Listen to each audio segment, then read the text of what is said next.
लोकमान्य टिळक जयंतीनिमित्त लोकमान्य टिळक कन्या विद्यालय इथं लोकमान्य टिळक यांच्या अर्धाकृती पुतळ्याचं लोकार्पण करण्यात आलं।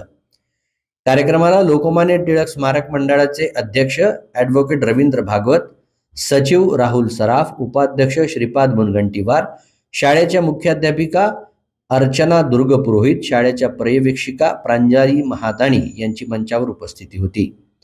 कार्यक्रमाचं प्रास्ताविक मुख्याध्यापिका दुर्ग पुरोहित यांनी केलं। यानंतर पेटकर सर यांनी टिळकांच्या लेखणीतून साकारलेल्या अनुच्छेदाचं वाचन केलं।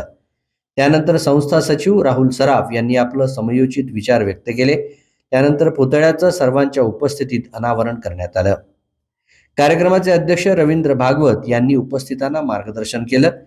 या प्रसंगी व्यवस्थापन मंडळाचे सदस्य दत्तप्रसन्न महादाणी, ॲडव्होकेट अभय पाचपोर, डॉक्टर राम भारत, शाळेतील शिक्षक शिक्षिका, शिक्षकेतर कर्मचारी, पालकवर्ग व विद्यार्थिनींची उपस्थिती होती।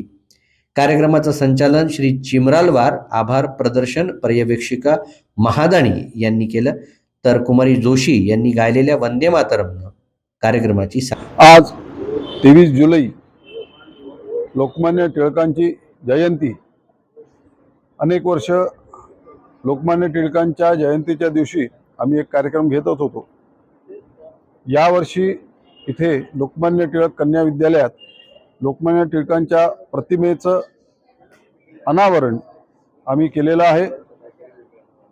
आमच्या कल्पनेत आम्ही म्हटलं आहे की लोकमान्य टिळक स्मारक मंडळाच्या ज्या शाळा आहेत त्या सर्व शाळांमध्ये लोकमान्य टिळकांचा एक पुतळा, अर्धाकृती पुतळा असावा, जेणेकरून त्याचं स्मरण विद्यार्थी, शिक्षक, पालक यांना नेहमी होत राहील। आणि त्याच अनुषंगाने काही महिन्यापूर्वी लोकमान्य टिळक विद्यालयात स्टेडियम बिल्डिंगला एक पुतळा बसवला। मुख्य इमारतीत तो पुतळा अगोदरपासून आहे आणि आता आज लोकमान्य टिळक कन्या विद्यालयात हा बसवलेला आहे। काही दिवसातच ज्ञान मंदिरातही असाच अर्धाकृती पुतळा आम्ही बसवणार आहोत।